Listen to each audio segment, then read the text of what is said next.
Hey, hello once again. This is Ben with Studio on the Lake. Today, this video is a little spearfishing decoy in a wild. I painted it wild. It's kind of a strange. It's not a traditional shape, but there he is painted in crazy, crazy colors. And how do you go about doing this? What is spearfishing? Well, you go out on the lake on a warmer winter day with ice. You get your ice house out there. Take your steel chainsaw and you cut a big hole. You leave it dark inside. You get a spear, put your decoy in, and wait for that big fish, and then lunch. So here's the standard start. You got a basswood blank. This guy I did not wait because there's very little chance of him being stuck in the water. So, but if you're building a one, I will do a couple of, in the future, a couple of traditional spearfishing decoys. And those I will go ahead and put the cavity in the bottom of him, above the adjustable line holder on the top.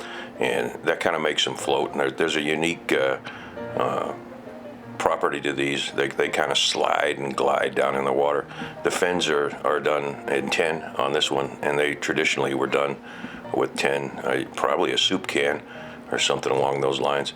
But they balance them out, and when they lower them or jig them a little bit, they do a unique thing. So if you're interested in it, look up spearfishing decoys, and there's a whole folk art movement out there that collects these things, and they go anything from traditional on into like this guy, ludicrously painted. Check it out if that's something that you think may interest you. Other than that, this is just a straightforward, simple pattern. He is patterned after no particular fish, as most of you have probably already guessed. I just did a kid fish shape, and I got to tell you, I had some trouble painting this guy because I typically paint in the house, sitting in my chair, watching a YouTube video or something, and I'll show you the paints that I use towards the end of this video if you stick around for it. But my 2-year-old grandson kept coming over in his wanderings, and he would grab him. So he's really lucky he got painted at all, and any of the paint managed to stick on there because this kid kept grabbing it and packing it around. But he doesn't get it. It won't be long before he was able to break the fins off because I just put them on with super glue. If you're really going to use it, I would put it on with that epoxy, and the fins would stick a lot better. So have you seen in the last couple of videos, I'm back to having fun with a knife to some degree. It's just quicker to grab, and it's actually a lot cleaner. Those chips are easy to pick up. If the only place you have to carve is in your living room, and the wife or the girlfriend or significant other won't be so upset with you if you, because you can take and sweep these wood chips up fairly easy. I mean, traveling around the world in the military, a lot of times the only place I had to carve was indoors, and you can grab a broom and a vacuum cleaner and clean those up. Not something you can do specifically with power carving. Power carving is messy, nasty.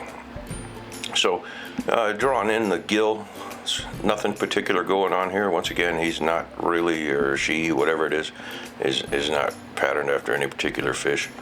Just kind of going for a fish, for lack of better reference. In case you haven't, this is the first video you ever watched. That's my wood burner in the background. It's a combo kit. I run 2 of them. An older one, a 20, 30-year-old one, and then the newer one. I think this pen is hooked up to the newer one. It's a combo kit. It has the power carver in there, and it's Ultima from PJL Enterprises over in Minnesota. It's a smaller known organization. Like I said, my old one is 25 years old, and I bought his twin brother Well, I didn't actually buy it. My wife bought it for me at Christmas a couple years ago. I sent the old handpiece back, and I use these as stop cuts. So onto the power carving, that's a cuts-all bit in there, and you can look down in the description. There is a link. I'm a cuts-all affiliate, and if you want to save 5% on those burrs from cuts-all, and there's no reason not to, just go ahead and use that link in down below, and it'll take you right there. And of course, that supports the channel to some degree. I'm never going to get rich off of doing these videos, but that's not really why we do them. I do them because folks enjoy them, and I'm going to be doing this anyway. I'll be sitting out there carving, and I might as well turn the camera on and share a little bit of it. In my typical style, I go from normal speed on, and then I'll go 3 times or 2 times faster on some of the boring stuff. This is not necessarily a tutorial. I keep threatening to do it, and I never do it. One of these days I'm going to do a painful tutorial, probably a knife tutorial, and it'll drive you nuts unless you're intending to try to copy what I'm doing. And I don't recommend that. I do recommend that if you're interested in carving, that you go ahead, take a look at a couple of videos I've got, or some of the other folks out there. I mean, Jordy Johnson, Gene Messer, Mark DeMaker, Just Carve Rob is just getting started into this. There's a bunch of wonderful videos out there, and I've got links to those down below, or at least links to the folks that are carving. You can even go high-end Stennet sticks, that sort of thing. And you can go power carving or knife carving. And just take a look at what some of these guys are doing real quickly, and then grab a piece of wood and go to town. I like to use basswood, and I watch Craigslist for basswood trees that come down around here, and people, they're not particularly good firewood, so people just want to get rid of them out of their yard. A lot of times they're off their property, and I'll hook the truck and trailer up and take a chainsaw over there and pick up the trees. Just lately I picked up 7 large basswood trees.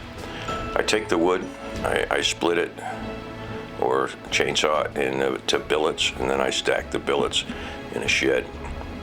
And I've got 3 or 4 rounds of that in the last 6 or 7 years, and I move them from one shed to another as they dry. So this piece that I'm working here, set in the top of the studio, I'll bring in 6 or 7 billets, put them up above the stove, and it helps them dry a little bit. But this is 5 or 6 years old, and it's just as dry as can be, and nice to work with. And best of all, it's free if you call your labor free.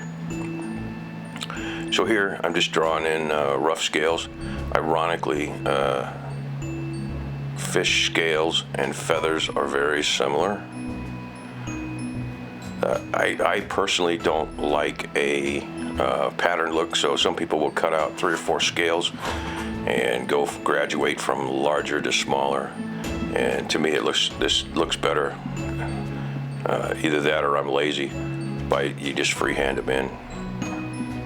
I've seen a lot of beautiful decoys, duck decoys and fish decoys, where the carving was fantastic, the painting was fantastic, but they really don't have any life because everything was so technical. If you talk to a lot of artists or look at any art, the one thing they'll tell you is nature has no symmetry to it, no straight lines and that sort of thing. And you can go really deep in that if you want, but anything that's patterned and mechanical looking, when you draw it on and you carve it, that just seems a shame to me to go through all that work and then have something that looks like that's patterned like that. One of the beauty of a handmade piece is, to me, the unique characteristics in it. And you don't have to give a whole lot of thought to make something that looks pretty good.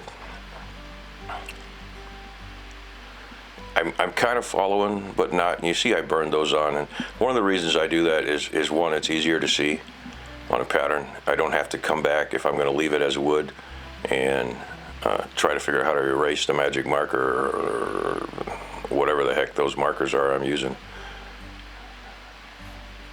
Yeah, or erase pencil marks off there. I can leave the burn in a lot of cases.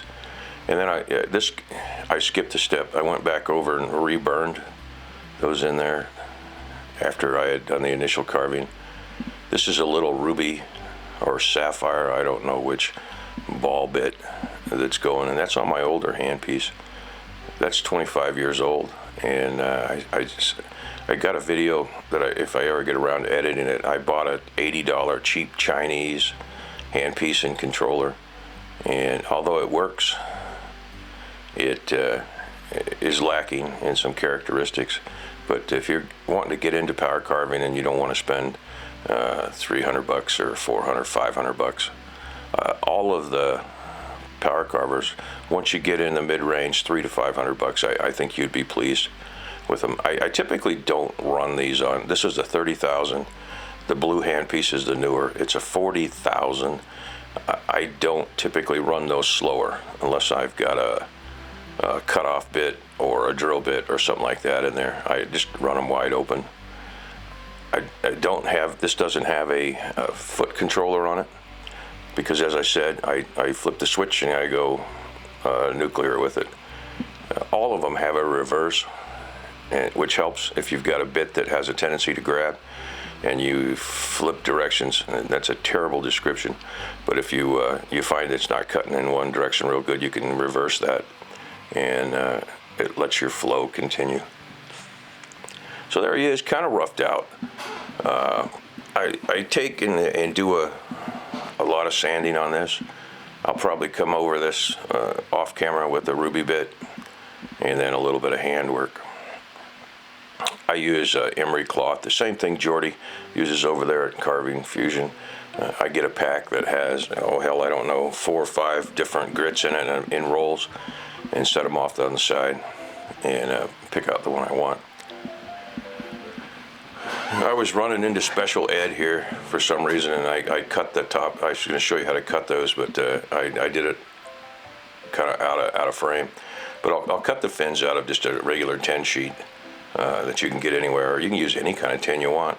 And then you can see my standard stump, a ball peen hammer, doing a little body work and shaping. And I'm just concaving those. And I'm not spending a whole lot of time going on there. And this is the top fin, and I just put some little dents in there because they read really well through the paint. And I wanted this to be a little bit deeper, so I did that. And you can do that with a shot bag, of course, if you've ever done any body work or fabricated any panels. Here's what happens to the old bits. Here's an old fine taper. You can see it's burning the heck out of the wood there, but I'm using that to cut a little slot, and I'm going to stick the 10 sticks in there really nicely. I'm kind of working with the angle that I think that fin initially should stick out. I mentioned at the beginning, if you're going to use this for real, as opposed to being a decorative piece or a knick-knack paddywhack, that's what they say, I would have put these in with epoxy as opposed to super glue. So there's this guy on the knick-knack side. This old boy goes, decides he wants to get a loan.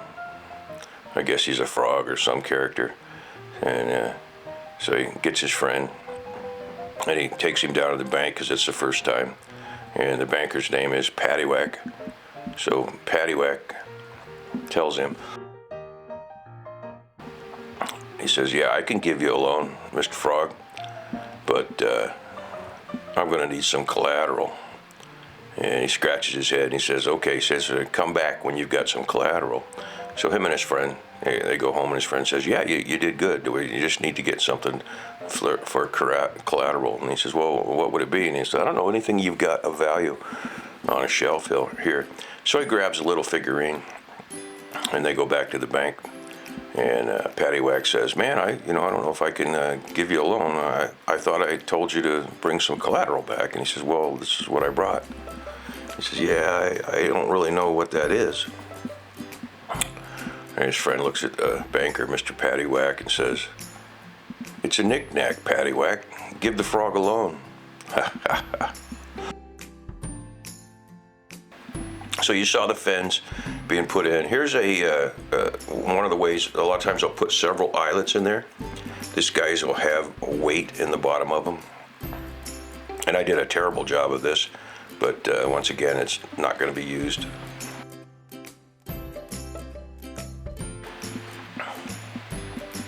And I'm just putting kinks in there. And as that arc goes across the top of this guy, that's where you would hang him in the water, and he would hang at different angles. It gives you a whole bunch of angles to hang him on. So, like I said, there's a whole science to this. I didn't invent these guys, but other people over the years have. They started out as a way to feed yourself or feed your family many years ago. Of course, like all of that sort of hunting and fishing thing now, it's progressed into the hobby or the sport, a way to get you out of the house so the wife doesn't throw you out of the house.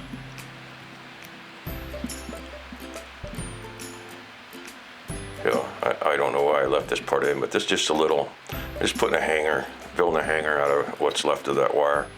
And any kind of wire will work, to give you an idea. So, again, brilliant filming there. That's the front one, just to give you an idea. Somewhere in the middle. Oh, actually, I think I'm going to painfully show you each one, maybe. Yeah, it looks like it. Hopefully, but you can see how that thing starts to angle. Now, if you put a big weight on the bottom of it, they typically cut a cavity in the bottom and poured lead in there.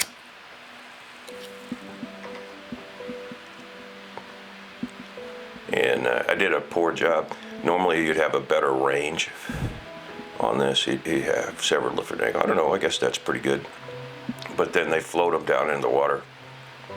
And the fins on those would typically be set at a right angle to the body. And the reason for that is it's a silhouette. Like I showed you at the beginning, they put them in a dark ice house. They look down and just watch. And occasionally jig these or flip the string, and they kind of float up and down. So the only thing left is to paint this. I'm not going to show you the pain of painting him. Here is in between being able to grab him back for my grandson. And you can see how I kind of went wild with the paint there. The paint I use is, said before, is Josonia. There's my tackle box filled with $100 worth of Josonia paint, probably more than that. I like this stuff for decoys. It's a matte acrylic, and you can thin this down, mix it, and do all kinds of magical stuff with it. I use it for decoys and light washes a lot of times. So there you have it. There's the whole video, and stand by for more. Like, subscribe, and by all means share. Check out the other folks in the description down below, because it's a carving community. Thanks a lot. This has been Ben with Studio on the Lake.